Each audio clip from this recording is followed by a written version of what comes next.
Comment lutter contre la sensation très frustrante d'avoir l'impression d'en faire jamais assez? Qu'on pourrait toujours en faire plus. Que ça soit dans le travail ou ailleurs, mais surtout le travail, j'ai souvent l'impression que j'en fais moins que d'autres, que ça pourrait être mieux, que j'aurais pu faire plus, etc. Alors que non, clairement, si on regarde ce que j'ai fait, j'aurais pas pu faire plus. Pourquoi j'ai ou on a souvent ce sentiment et comment l'apaiser? Bienvenue dans ce nouvel épisode du podcast. C'était une question que j'ai reçue donc cette semaine et on va donc parler aujourd'hui de cette sensation d'en faire jamais assez. On va aborder pourquoi on a ce sentiment, quels sont les mécanismes psychologiques derrière tout ça, et puis surtout des solutions concrètes pour apaiser ce sentiment quand il survient, et à plus long terme, comment le faire apparaître moins souvent. Je pense que le sentiment de n'en faire jamais assez, c'est très commun. C'est hélas très très commun, notamment parce que la productivité est vraiment valorisée dans notre société. J'en suis aussi victime, c'est clairement un work in progress qui me suivra sans doute toute ma vie, parce que c'est très ancré, et puis comme c'est tout autour de nous, on est toujours poussé à la productivité, c'est très très valorisé, on célèbre les gens qui sont super productifs, qui ont un grand succès, en tout cas quelle que soit la définition qu'on veut donner au succès. Donc clairement c'est quelque chose dont beaucoup d'entre nous souffrent et qu'on va peut-être devoir gérer plus que guérir tout à fait. En tout cas, il y a des choses qu'on peut faire, et déjà, on va commencer par décortiquer pourquoi on a ce sentiment. Donc, hormis ce que j'ai déjà dit, bien sûr, le fait que ce soit très très valorisé dans notre société, qu'on soit toujours poussé à la productivité, c'est quelque chose qui est déjà là, qu'on peut mettre de côté, mais de façon un peu plus personnel, un peu plus individuel. Je pense que notre cerveau, je sais que il y a eu des études qui ont été faites sur le sujet. Notre cerveau a tendance à minimiser nos accomplissements une fois qu'ils sont terminés. C'est-à-dire qu'avant, quand on a des accomplissements à accomplir, quand on a des objectifs, ils vont nous paraître super importants, on va avoir ce sentiment que une fois qu'on aura fait ça, ça va changer notre vie, et c'est quelque chose dans lequel on va se jeter corps et âme. Et puis, une fois qu'on a rempli notre objectif, qu'on l'a accompli, on va avoir tendance à plutôt se concentrer sur ce qu'il nous reste à faire, sur la prochaine étape, sur ok, maintenant, qu'est-ce que je fais? Et je pense qu'on l'a tous déjà vécu. Je sais que pour ma part, c'est quelque chose que je rencontre très régulièrement. Et réfléchissez un peu, si vous voulez vous prêter à l'exercice, de voir combien de fois est-ce que vous l'avez remarqué dans votre vie, que vous aviez une grosse tâche à accomplir, que ça prenait tout votre espace mental pendant des jours, des semaines, des mois peut-être, et puis vous l'accomplissez, vous remplissez votre objectif, c'est génial, vous l'avez fait, et immédiatement après, vous dites « Ok, maintenant qu'est-ce que je fais? C'est quoi la prochaine étape ?»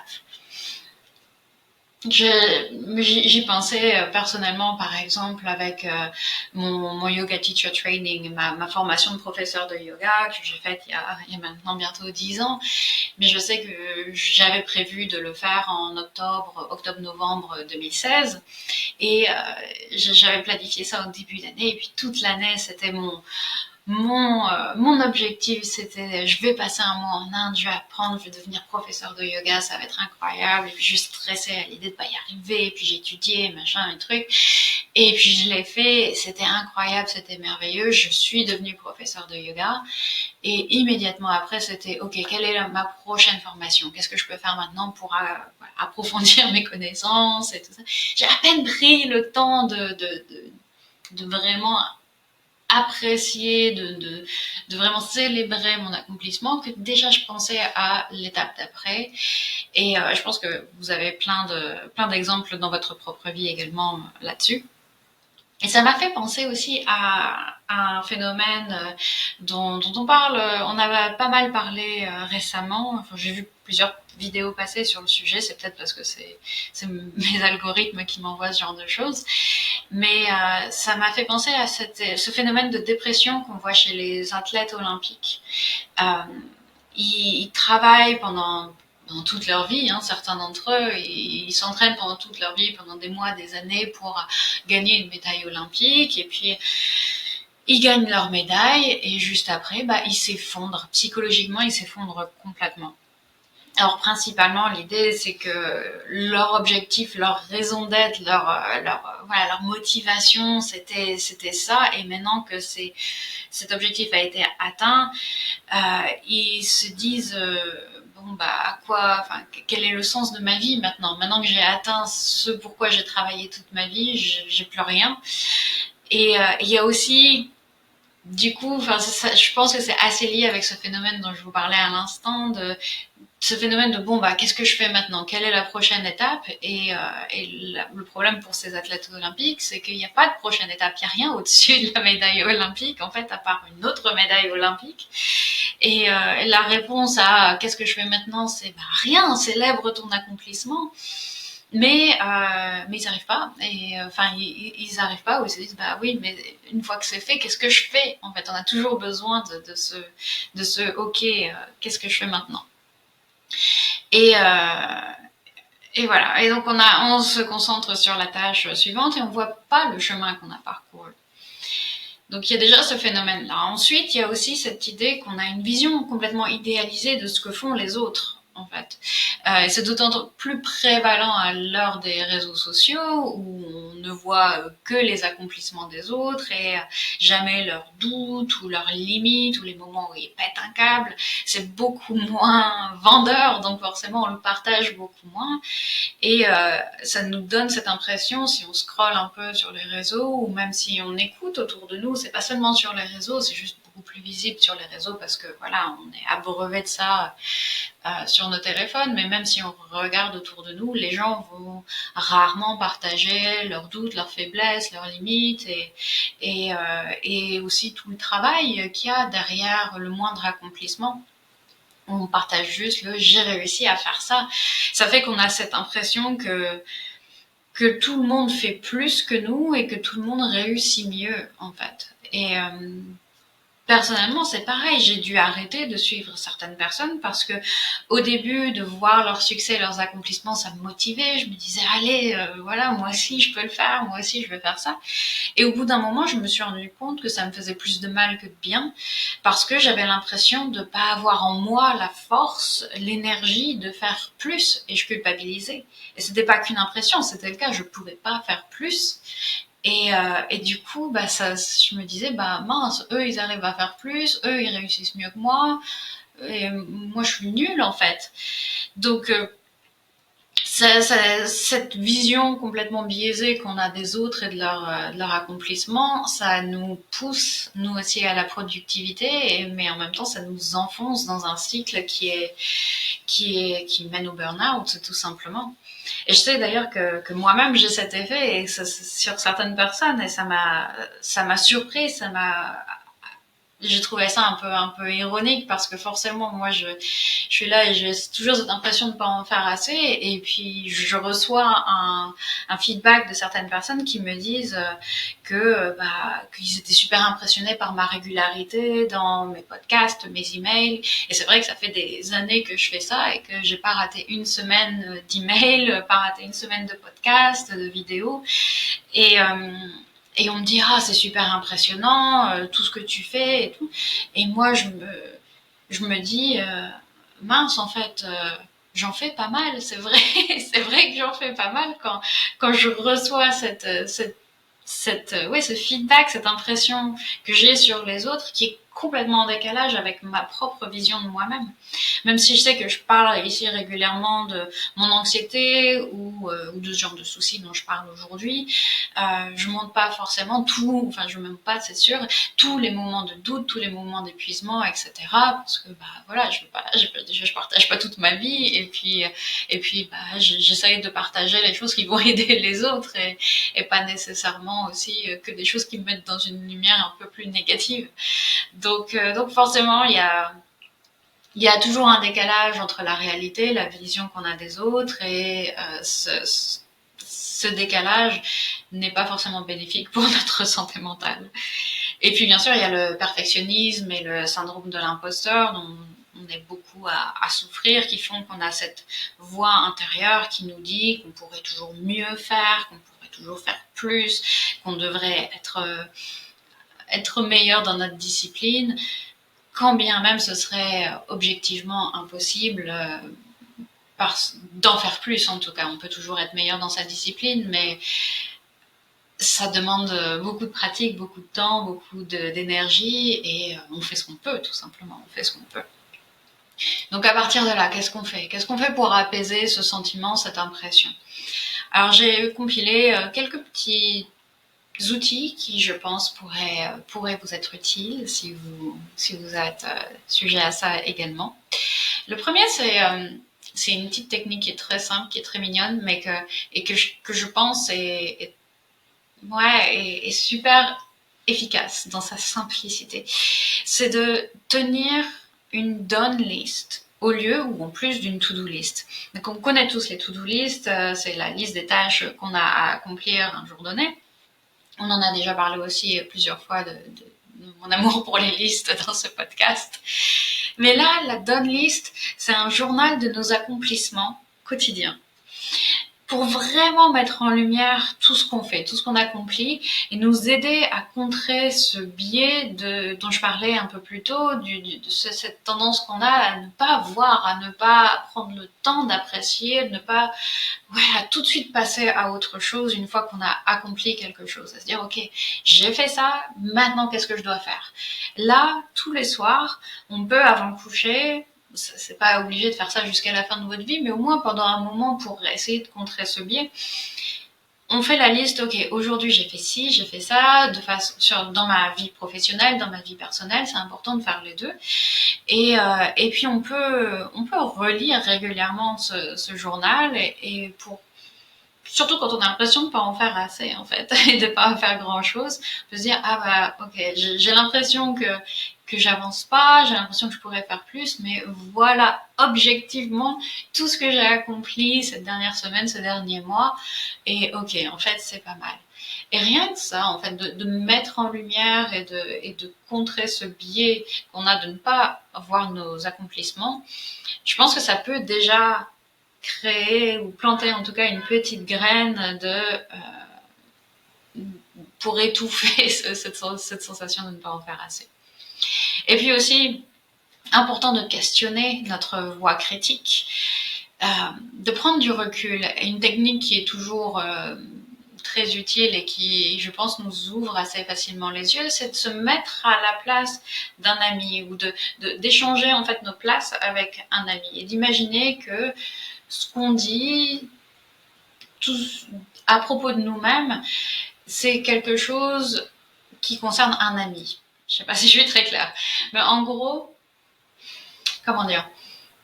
Oui, on échange nos places avec un ami. On imagine si un ami venait avec nous, si un ami venait nous parler et nous disait, voilà, j'ai l'impression de pas en faire assez, j'ai fait ça, est-ce qu'on lui parlerait de la même façon qu'on se parle à nous-mêmes, en gros? Donc, c'est une façon de prendre cette distance et d'imaginer, voilà, qu'on est témoin un peu plus objectif de notre situation. Et par exemple, voilà, on se met à la place d'un ami ou on met un ami à notre place. On est souvent beaucoup plus dur avec soi-même qu'on l'est avec nos proches. C'est complètement normal, enfin normal. C'est commun en tout cas, c'est pas normal mais c'est commun. Donc imaginez que ce discours-là, il vient de quelqu'un d'autre plutôt que de nous-mêmes, ça peut nous aider à prendre cette distance et à se rendre compte qu'on est vachement dur avec soi-même. Une autre technique, c'est de se fixer des limites claires dans notre journée de travail. Et ça, c'est quelque chose que justement je fais cette semaine, depuis la semaine dernière, parce que j'ai eu 10 jours de vacances. J'ai pris 10 jours de vacances récemment et je me suis rendu compte que j'ai mis une semaine dans ces 10 jours avant de réussir à me décrocher de mon stress du travail que j'avais accumulé au cours de ces derniers mois. Et du coup, il me restait genre 2 jours en vacances quand j'ai commencé à vraiment me sentir relaxée. Et je me suis dit, c'est quand même dommage, c'est quand même dommage. Tout ce que tu prêches dans tes podcasts là, tu l'as peut-être pas très très bien suivi ces derniers temps. T'as pas été un très bon modèle. Et voilà, j'en ai pris acte. Et là, je me suis dit, ok, on va pas faire la même chose, on va pas recommencer, on va pas se jeter dans le mixeur comme on l'a fait avant. On va se fixer des limites et on va essayer de ne pas rebâtir ce bon gros stress et de ma technique, en tout cas pour le moment et qui fonctionne très très bien depuis une semaine. Donc bon, évidemment, j'en reparlerai quand j'aurai un peu plus d'expérience avec cette technique-là. Mais c'est de, c'est de me fixer des limites claires dans ma journée de travail et personnel aussi. Donc, les tâches principales à accomplir sur le plan pro comme perso, je les note tous les jours. Je détermine des tâches que je veux faire. Donc là, aujourd'hui, j'enregistre ça, on est mardi. Aujourd'hui, je voulais faire ma newsletter et je voulais préparer mon podcast. Ok. Une fois que j'aurai fini ça, ma tendance personnelle, c'est de me dire, ok, j'ai fini mes tâches de la journée, il me reste encore 2 heures, parce que je fais mes propres horaires, donc je sais que je vais dîner vers 19h, 19h30. Ok, il est 17h, j'ai encore un peu de temps avant le dîner, qu'est-ce que je peux faire, sur quoi je peux prendre de l'avance, y a d'autres choses que je peux pousser, cramer c'est anglais, mais que je peux vraiment insérer dans mon emploi du temps au lieu de profiter de la vie. Au lieu de profiter de la vie. Parce que le problème, c'est que, en tout cas, quand on travaille pour soi-même, c'est qu'on peut toujours prendre de l'avance sur d'autres trucs. On peut toujours prendre de l'avance. Il y a toujours plein de choses à faire. Et si on fait pas attention, comme ça a été mon cas, on prend énormément d'avance, effectivement, mais on accumule du stress et tout parce qu'on se repose pas assez, parce qu'on ne s'autorise pas à se détendre, parce qu'il y a toujours quelque chose à faire. Et si on fait pas quelque chose, on culpabilise. Donc, voilà. Maintenant, une possibilité pour avoir ce sentiment aussi et qui peut paraître contre-intuitive, parce que c'est pour combattre le sentiment de ne pas en faire assez, une technique, c'est d'en faire moins. En fait, d'en faire moins et de se forcer à arrêter une fois que nos tâches du jour sont accomplies. Se rappeler qu'on a fait sa part, qu'on n'a pas besoin nécessairement de prendre de l'avance sur le lendemain, mais plutôt de cultiver ce sentiment de j'en ai fait assez pour aujourd'hui. J'ai fait ma part. Je peux me détendre, je peux récupérer de l'énergie, je peux me ressourcer et demain je reviendrai à mon travail, je serai plus productive, je me sentirai plus reposée, je serai moins stressée et du coup ça fonctionnera beaucoup mieux et ça sera beaucoup plus pérenne aussi. Ça permet de tenir plus longtemps plutôt que s'effondrer à cause du stress. Et quand on s'effondre à cause du stress, on n'est plus capable de faire quoi que ce soit de toute façon. Donc ça ne va pas nous aider avec notre problème de départ. Et la dernière chose, le dernier point, last but not least, c'est d'accepter que cette sensation ne partira peut-être jamais. Et oui, c'est dommage, c'est pénible, mais on peut avoir conscience que c'est une tendance qu'on a, que ça reflète pas la réalité, que c'est un train dans lequel on peut choisir de ne pas embarquer, que c'est juste un mécanisme mental et pas une vérité absolue sur nos valeurs et nos efforts, notre valeur et nos efforts.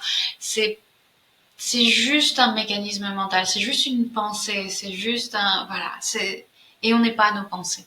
On n'est pas nos pensées, on est plus que ça, nous sommes des multitudes, mais en tout cas, nos pensées ne reflètent pas toujours la réalité, et en l'occurrence, c'est vraiment un mécanisme mental, une tendance, un biais qu'on a, et le fait d'en avoir conscience, ça peut aider aussi à prendre ce recul et à se dire, ok, je sais que j'ai tendance à avoir l'impression d'en pas faire assez, mais c'est juste un biais, c'est pas la réalité, je le mets de côté, je choisis de pas m'embarquer là-dedans et de pas répondre par plus de productivité, voilà.